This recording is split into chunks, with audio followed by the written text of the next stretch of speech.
The council chamber of the Galactic Union floated above a quiet blue star. It was a place of peace, diplomacy, and power, a place where wars were ended before they began. But today, silence filled the vast hall. Every species, every empire, every delegate sat frozen as the holographic message replayed again and again. The image was of Earth. It began with flames. Whole cities burning. Ships falling through the atmosphere like dying stars. The sound of panic and static echoed through the chamber. The voice that followed was human broken, desperate but filled with fury. This is Earth Command. We are under attack. Unknown fleets, heavy bombardment, cities destroyed. If anyone can hear this, humanity will remember. The recording ended in static. For a long moment, no one spoke. The Council of Thousands, representing more than 100 civilizations, could only stare. The humans were a new member of the Union, young, ambitious, still learning galactic politics. No one expected them to matter this much. And yet this single message had shaken the stars at the center of the chamber. Chancellor Vorex, a tall insectoid being with crystal blue eyes, slowly turned toward the communication officers. "Confirm the authenticity of this signal," he ordered, his voice trembling slightly. "Is it genuine?" The officer's tendrils twitched as he checked his instruments. "Yes, Chancellor. The encryption matches Earth Command protocols. It is real. The signal was sent 3 standard days ago, from the Sol system." Gasps spread through the crowd. Some whispered in disbelief. Others leaned back in fear. A reptilian ambassador hissed, "Who would dare? Attacking a Union member is suicide." But another delegate, a tall and golden-skinned representative of the Varn Dominion, gave a cold smile. "Perhaps the humans provoked someone. They have been expanding too quickly, claiming systems they barely understand." Across the chamber, an old Martian-born human diplomat, Ambassador Hayes, clenched his fists. "Provoked?" he said sharply. "You think we wanted this? Millions are dead?" The Varn delegate shrugged. "Millions die in many wars, Ambassador. Perhaps Earth should have remembered its place before reaching beyond its sky." The room grew colder. Chancellor Vorex raised a hand. "Enough. This is a tragedy, not a political debate. We must discover who launched this attack." At that, the room's central display shifted again, showing fragments of data collected from the transmission. Weapon signatures, ship silhouettes, energy readings. The analysts worked quickly, projecting holograms of the attacker's fleet. It was massive. Sleek warships, sharp-edged and black as void, bearing a single sigil, a crimson SUNBURST. The chamber erupted into chaos. "That's impossible. They were exiled. They wouldn't dare return." The name whispered through the chamber like poison, the Zorath Empire. They were an old power. Once thought destroyed after the last galactic war, their fleets vanished, their worlds abandoned. For centuries, they were nothing more than a dark story told to scare young cadets. And yet, here they were back from extinction and they had attacked Earth. Ambassador Hayes stared at the hologram, his face pale. "So it's true. They're alive." Chancellor looked grim. "If the Zorath have returned, then this is more than an attack. This is a declaration." "But why Earth?" someone asked. "They could have struck any core world. Why target humans?" The room fell silent again, because everyone knew the answer. Earth was small, but loud. Its people were fearless, stubborn, and emotional. They joined the Galactic Union only 50 years ago, yet they'd already influenced trade routes, defense treaties, and even exploration laws. Humans had a way of making themselves known, of standing out among giants, and for some especially ancient powers like the Zorathat, made them dangerous. "Perhaps," said the Varn delegate again, "the Zorath simply decided to eliminate a problem before it grew." Ambassador Hayes stood slowly, his voice shaking but clear. "If that's true, then they've just made the biggest mistake in galactic history." His words hung in the air like a blade. For the first time, fear turned into something else. Anticipation. The Chancellor leaned forward. "Explain yourself, Ambassador." Hayes looked around the chamber, meeting the eyes of every species there. You don't understand humans, he said softly. You think of us as fragile. You think we're small because we're new to the stars? But when someone burns our cities, when someone kills our families, we don't surrender. We change, we adapt, and we strike back. The chamber fell silent once more. Outside, beyond the glass dome of the council hall, the stars glittered calm. Unaware of the storm that was about to begin, the analysts continued their work. More fragments of the human transmission appeared coordinates. Distress signals, the last words of soldiers dying on the surface. But then one final message played, one that hadn't been noticed before. It was short, and the voice was calm. This is Admiral Reyes of the Terran Defense Fleet, to whoever hears this message. Tell the galaxy this. We will find those responsible. And when we do, we will show them what it means to attack Earth. The recording ended. No one spoke after that. Even the Varn delegate looked uneasy. The Chancellor lowered his head. Then the galaxy must prepare, he said quietly. Because if humans survive this, their vengeance will be remembered for centuries. The chamber lights dimmed as the council entered emergency session. Orders were sent. Fleets were mobilized. Old alliances trembled under the weight of fear. Somewhere far away, in the ruins of Earth's orbit, ships drifted in silence, wrecks of a once proud defense line, but deep beneath the ash and smoke, the surviving humans had already begun to rebuild. The fire had not gone out. It had only moved inward into their hearts, and the stars themselves seemed to wait for humanity's reply.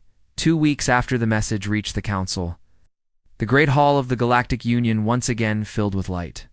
Delegates arrived from every corner of the galaxy, curious, fearful, and waiting for answers. The Zorith Empire had not responded to any message, and their fleets were silent. The mystery of Earth's fall hung over them all like a storm cloud. Then, without warning, an alarm echoed through the chamber. Unauthorized ship entering council orbit. The voice of the security officer rang out. Identification. Terran code detected. The crowd erupted. Some stood in shock. Others shouted orders. A human ship? Impossible. The reports said Earth's fleets were destroyed. Chancellor Vorex raised his hands. Calm yourselves. Open a secure channel. But before any connection could be made, a ripple of blue light flashed across the main display. A massive ship appeared in orbit, a dark ray warship, arced with the insignia of the Terran Defense Fleet.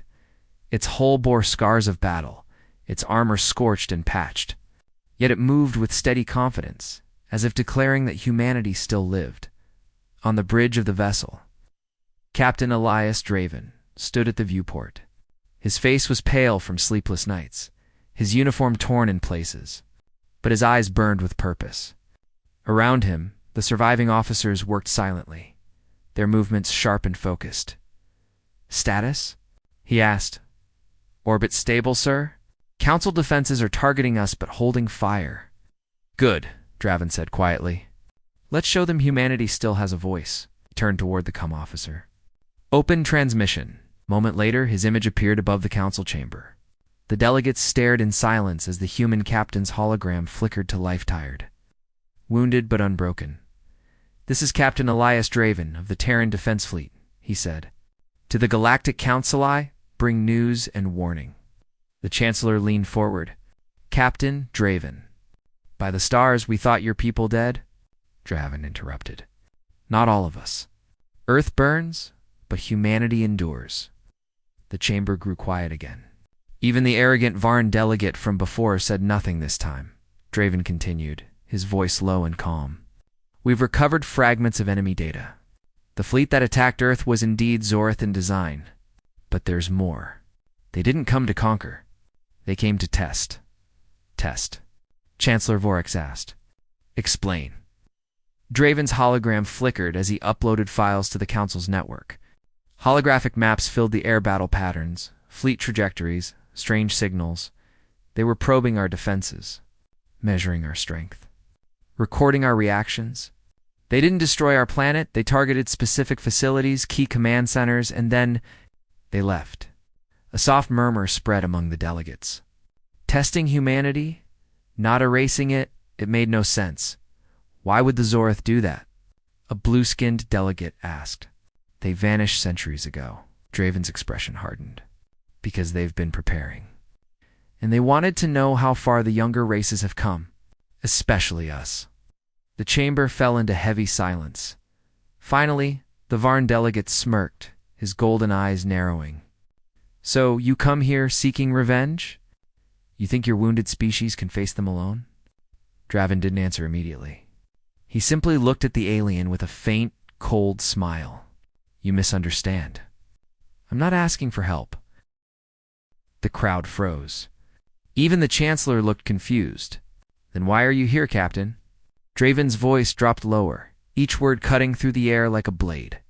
I'm here to warn you. If the Zorath return, they won't stop at Earth. And when that day comes, humanity won't beg for protection. We'll be the ones leading the fight. Gasps filled the chamber again.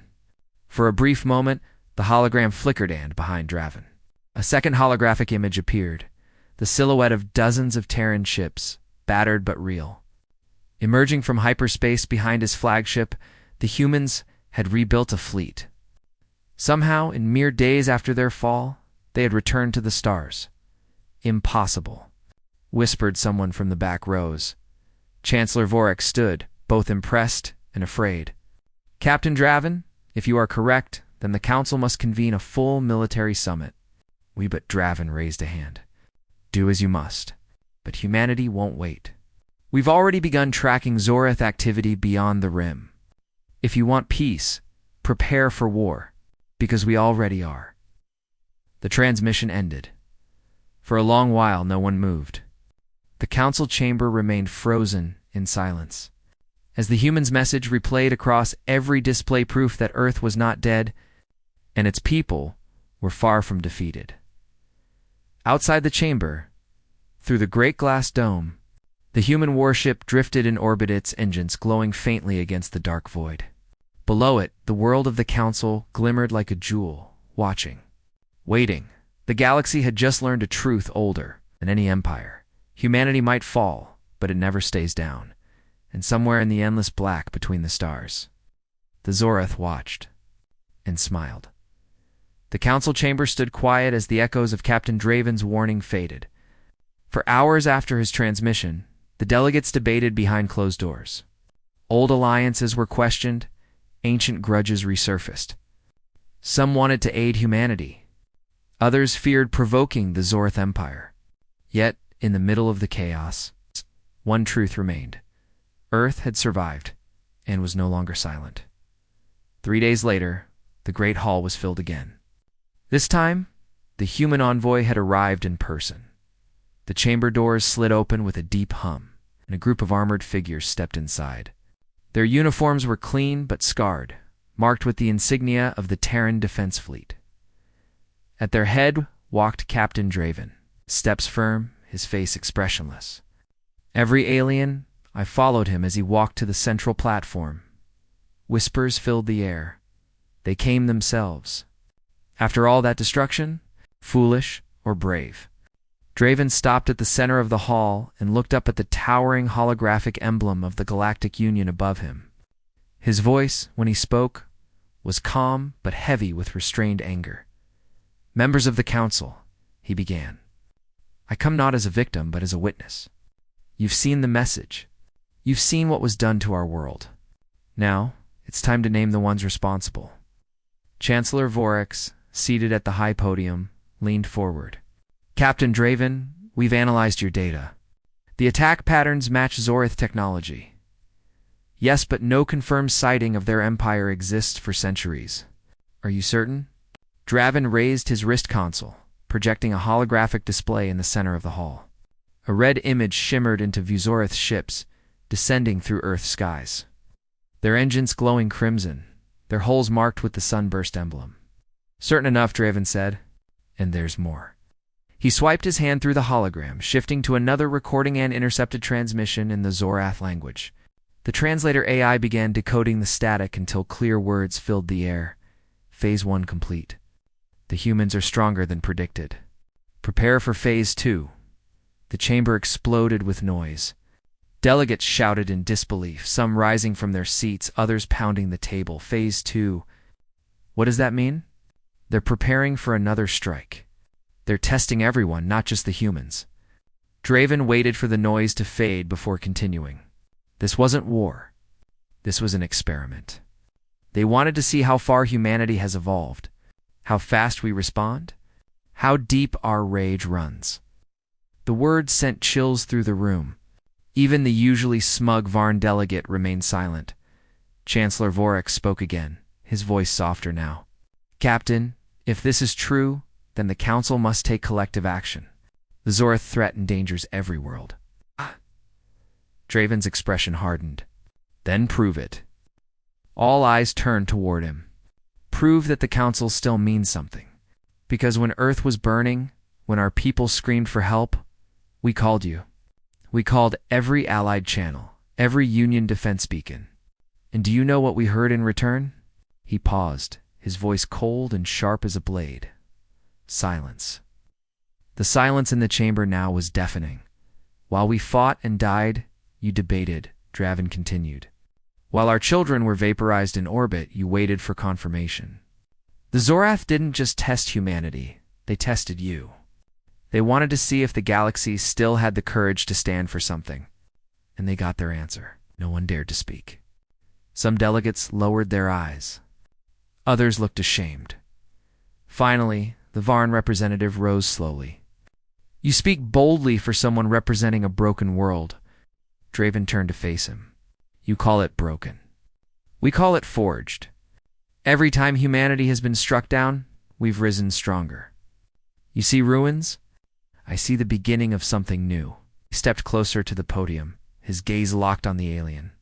You mock us for bleeding, but it's through blood that we evolve. The Zorith don't understand that, and neither do you. The Varn delegate hissed, ready to respond, but Chancellor Vorex raised a hand. Enough. The human is right. We cannot ignore this. He turned to the assembly. If the Zorith have truly returned, their next move could target any of us. We must prepare together. Draven nodded slightly but said nothing. He knew most of them wouldn't act, not yet.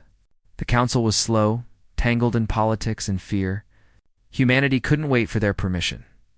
As the session ended, Draven walked toward the exit. A small figure caught up to him, a young alien aide, barely out of training. Her voice trembled. Captain, what will you do now? Draven stopped, his eyes distant. What we always do, he said quietly. Survive. And make sure the next message the galaxy receives from Earth isn't a cry for help. He left the chamber, his footsteps echoing through the long corridors. Outside, his ship waited, scarred, silent and ready. Above them, the stars glimmered faintly, unaware that something far greater than war had begun. The galaxy had witnessed humanity's pain. Soon, it would witness their vengeance, far from the shining halls of the Galactic Council. Deep within a dead nebula, the Zorith Empire gathered. Their ships black, angular, and vast hovered, like blades against the stars. The air inside their command vessel was cold, metallic, filled with the steady hum of machinery and the faint hiss of filtered air. Hi, Overlord. Sereth stood before a holographic projection of Earth, its surface scarred and still glowing faintly from orbital bombardment. Around him, a circle of Zorath commanders bowed their heads in silent respect, not for the humans, but for the power of their own strike. Our test was successful, one of the commanders said, his voice deep and smooth. The human response exceeded expectations. They fought harder than predicted. Their resistance lasted 9.7 hours longer than our projections. Sarath's cold, obsidian eyes gleamed. Interesting. Their technology remains inferior, but their spirit? Defiant. It has not decayed since our last encounter with their kind. A younger officer tilted his head. They're primitive, my lord. A species barely out of their home system. Why concern ourselves with them? One more strike, and they'll vanish. The Overlord turned slowly toward him, his expression unreadable. You think like a fool. His voice was soft, but it carried the weight of command. We struck Earth not to destroy, but to measure. Humanity is dangerous because they do not understand fear as others do. They are creatures of persistence. Pain feeds their strength. He gestured toward the image of the human fleet in orbit around the Council world, now displayed before them. Already, they rebuild. Already, they return to the stars. They are not prey. They are potential rivals. The young officer hesitated.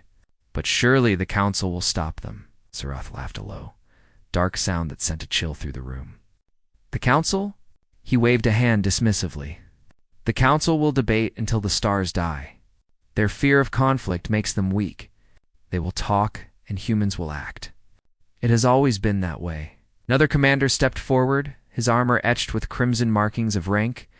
Then what is the next phase, my lord? Sarath's gaze hardened. Phase 2 begins now. Spread our agents across the outer systems. Stir unrest. Let the Council's allies turn on each other. When they are divided, humanity will be forced to stand alone once more, and we will strike. He turned back toward the hologram of Earth, zooming in on the blue planet.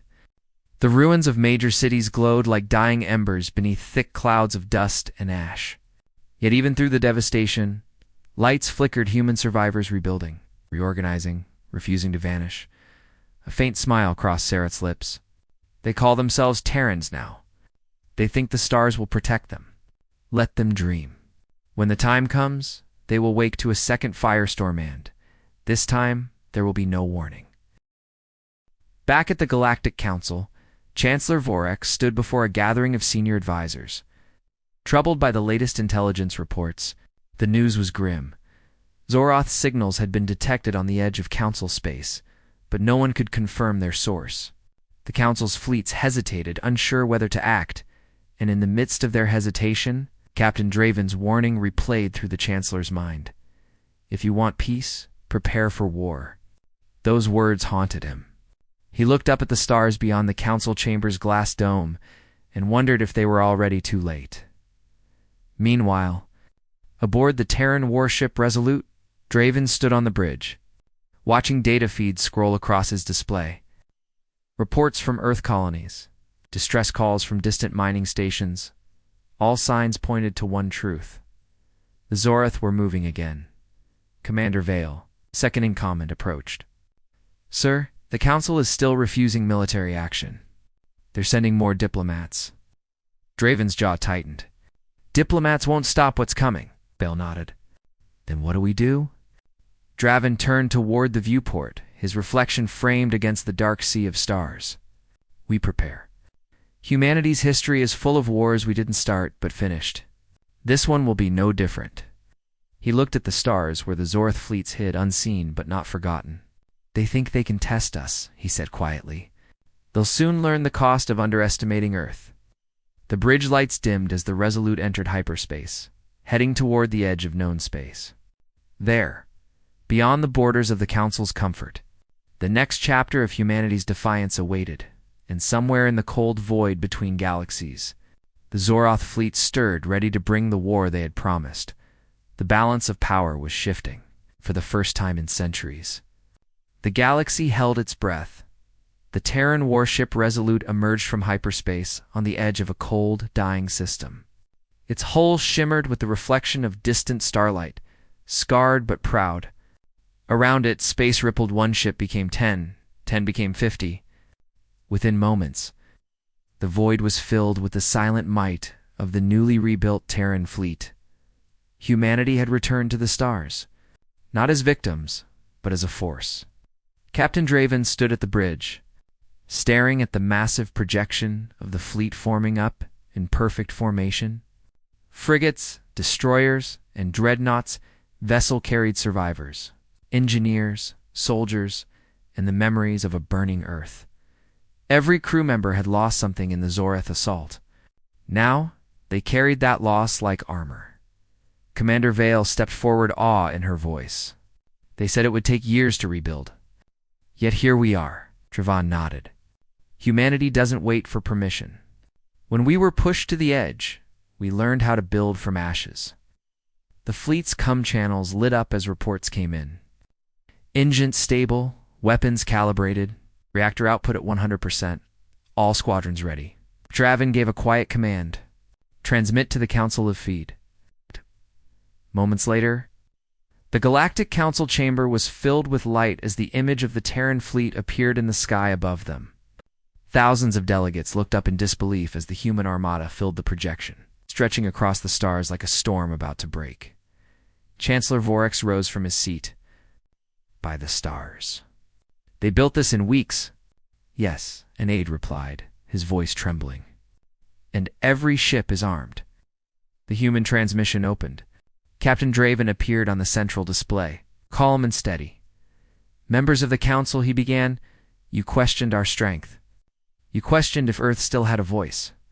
Allow me to show you our answer. He turned to his officers. Begin demonstration. Signal pulsed through the fleet.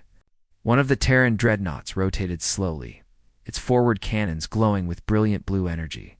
Before the council's eyes, the ship fired a silent beam that tore through an uninhabited asteroid field light years away. The image magnified, showing the asteroids vaporizing into glowing dust within seconds. Gasps and murmurs filled the council hall. Even the proud Varn delegate stood frozen, his golden skin pale under the glow. Draven's voice echoed through the chamber. That was a fraction of our fleet's capability. We didn't build these weapons for conquest. We built them to ensure no one ever burns our world again. He paused, letting his words sink in. Make no mistake, he continued. We still believe in peace. But if peace means silence while our people die, then we will make our own kind of peace. Across the hall, some delegates exchanged fearful glances. Others nodded with respect. The galaxy had seen human rage before, but never like this. This was not chaos. This was control, purpose, vengeance, honed into precision. Chancellor Vorex stood, his tone solemn. Captain Draven, the Council will acknowledge the strength of your fleet. But such power must be handled carefully. The galaxy is fragile. Draven looked directly at him. So is trust. The words hit harder than any weapon. The Chancellor said nothing more. Then, from the shadows of the chamber, the Varn delegate finally spoke. You think this fleet will save you when the Zoroth come again? You think they fear your ships? Draven's gaze hardened. They should. Because the next time they appear, we won't be waiting for help. We'll be waiting for them. He raised a hand. And behind him, the entire Terran fleet, aligned in perfect formation ships, gleaming. Engines burning with the fire of resolve. A fleet born not of ambition, but of survival. The transmission ended. For a long time, no one in the council spoke. Outside the chamber, the image of the human armada lingered on every news network, every planet's feed. Across the galaxy, whispers spread, some in fear, others in awe. The message was clear. Humanity had been tested, and they had just shown the universe the result. Far away, deep in the void, the Zorath observed the broadcast. Overlord Sarath leaned back in his throne of black steel, a thin smile curving across his face. So, he murmured, the humans show their teeth. Another commander bowed. Shall we strike now, my lord? Sarath's smile widened. No. Let them grow stronger. Let them think they are ready. When we come again, we'll break not their ships, but their hope. The Zorith fleet shimmered in the darkness. Vanishing into hyperspace, war was no longer coming. It had already begun. The stars burned bright over the edge, known space. But the silence between them was tense alive. Humanity's new fleet drifted like a waiting blade, its engines cold, its weapons powered but silent. They had found the Zorath. The enemy fleet emerged without warning, dozens of black. Warships unfolding from hyperspace like shadows tearing through light. Their crimson emblems glowed across the void, a dark sunburst marking their return. It was no raid this time. It was war. On the bridge of the Resolute, Captain Draven stood tall, watching as sensor feeds filled the screen with enemy signatures. Commander Vale's voice was tight. They're forming attack lines. Zorith Formation Delta. It's the same pattern they used over Earth. Draven's jaw clenched. Then this time, we finish it. He turned to his crew. Signal the fleet. All squadrons combat Formation Theta. Activate point defense and prepped the coil cannons. Across the Terran armada, ships began to move in unison. Battleships and cruisers shifted into position with mechanical precision, their movements like the turning of a single mind. This was no desperate defense anymore. This was controlled fury. Enemy fleet charging primary weapons. Vale called out. "Hold steady," Draven ordered. "Wait for my mark." Outside, the Zorath unleashed the first strike. Red energy beams streaked across space, slamming into Terran shields. The holes glowed from the impact, but they held. Where once human ships had crumbled, now they endured. "Return fire," Draven said quietly. The void erupted. Hundreds of Terran weapons fired in a synchronized volley, blue-white plasma and kinetic rounds slicing through the darkness. The first wave of Zorath cruisers exploded instantly, torn apart by precision fire. Shock rippled through the enemy lines. Humanity had not only rebuilt, they had evolved. Multiple enemy vessels destroyed, Vale reported. "They're falling back to regroup." "Oh, don't let them," Draven replied. "Push forward. Target command ships. End this." The fleet surged ahead. For the first time in centuries, the Zorath were the ones retreating. The Terrans moved like predators, each ship working in concert, adapting faster than any artificial intelligence predicted.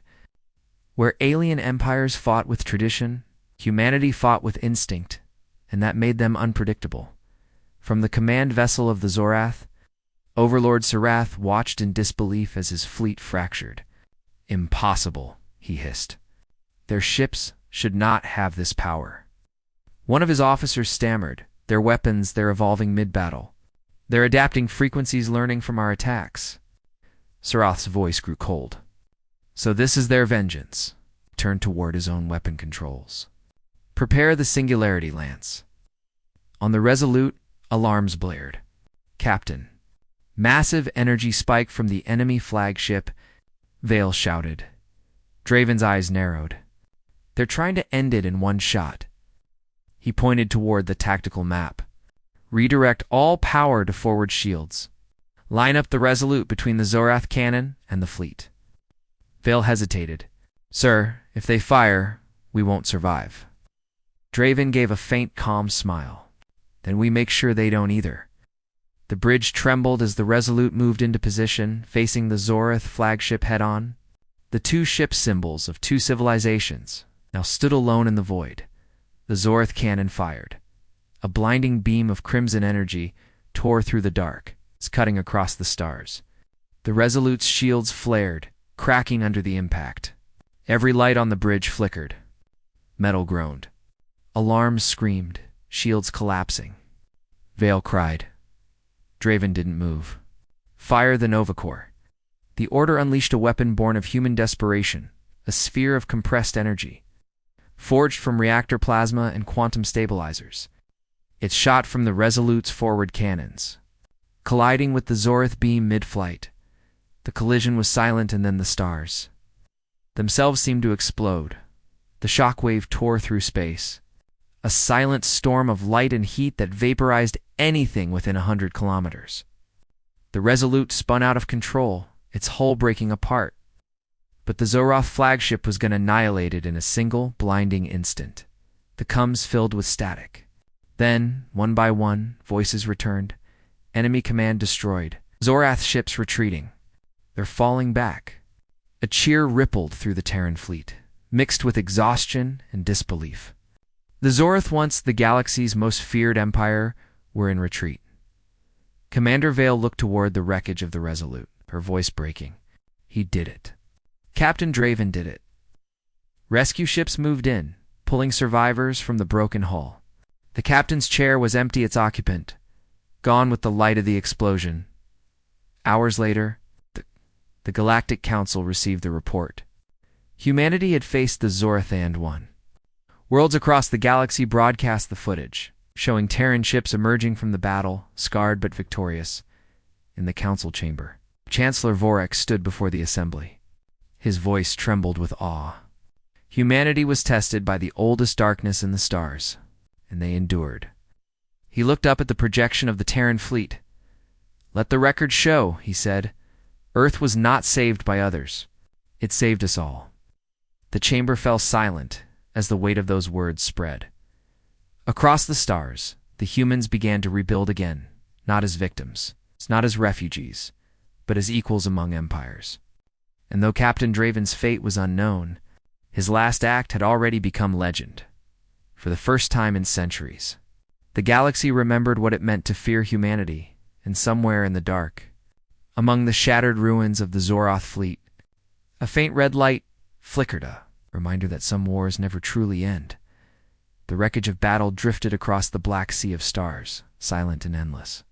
Burned metal, shattered hulls, fragments of two civilizations scattered together, Terran and Zoroth.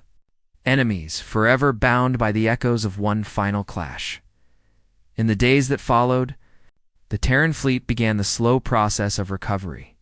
Rescue ships combed through debris fields, searching for life signals, for survivors, for closure. Commander Vale stood on the bridge of the Vanguard, now acting as flagship, her eyes fixed on the empty space where the Resolute had made its last stand. "Still no trace?" she asked quietly. Lieutenant Rhea shook her head. "Nothing, ma'am. Not even an escape pod. It's like the captain vanished with the explosion." Vale's voice softened. "He wouldn't have wanted it any other way." She looked out at the distant glow of the nearest star, where dawn was rising on a dozen liberated worlds. "He gave us that sunrise."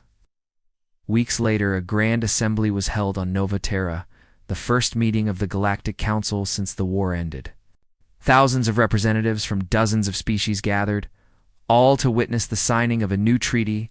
At the center of the vast chamber, humanity stood no longer as petitioners, but as equals. The Terran flag hung beside the banners of ancient empires. Chancellor Vorex addressed the crowd. "For too long, we feared the flame of humanity. We tried to contain it. But in the darkness, it became the light that saved us all." Applause thundered through the hall. Even the most ancient races bowed their heads. Humanity's resilience had rewritten galactic history. When Commander Vale stepped forward to represent Earth, she carried a small metallic implement in the insignia of the Resolute. She placed it on the council table. "This," she said, "is a reminder. We did not win because we were stronger. We won because we refused to surrender." Her words echoed through the chamber. Silence followed, heavy, meaningful, eternal, far beyond that ceremony. In the ruins of a dead system, a small automated beacon flickered to life. Its signal was faint but persistent. A Terran exploration drone detected it weeks later, decoding the transmission. The message was simple. Coordinates. A name. Draven. When the recovery ship arrived at the edge of an asteroid field, they found an escape pod lodged in the rock. Inside, in stasis, lay Captain Elias Draven alive. Months passed before the public announcement was made. The day Draven returned to Earth, cities across the planet lit up the night sky with holographic light stars in motion, mimicking the battle that had saved them. Crowds filled every street, chanting his name. But Draven, now older and quieter, didn't stand on a stage or give a speech. He walked among the people, unnoticed at first, looking up at the sky. The stars looked different, now not distant but closer. Commander Vale found him on a quiet hill outside the capital. "You disappeared for a long time," she said softly. He smiled faintly. "Guess I needed to see what peace looks like." She stood beside him, watching the lights of passing ships overhead. "Do you think it'll last?" Draven's eyes narrowed on the horizon. "Peace." He paused. "It never lasts. But that's what makes it worth fighting for." They stood there in silence, watching the dawn break over a reborn world across the galaxy. Human colonies began to flourish again. Terraforming teams rebuilt worlds once abandoned. Explorers ventured beyond the known sectors. Driven by the same fearless spirit that had once defied extinction, and in the deep archives of the Galactic Council, a new chapter was written into the official record. The reckoning of the Zorath marked not only the survival of Earth, but the awakening of a species that refused to fade. When the stars trembled, humanity did not fall, they rose. Years later, a small monument was built on the moon of Terra Prime.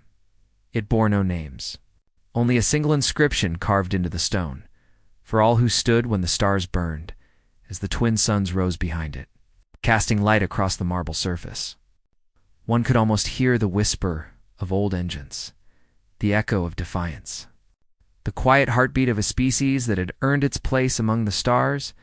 The galaxy would never forget the day humanity stood unbroken, and somewhere, far beyond the reach of any fleet, Captain Draven's voice lived on in every ship's oath.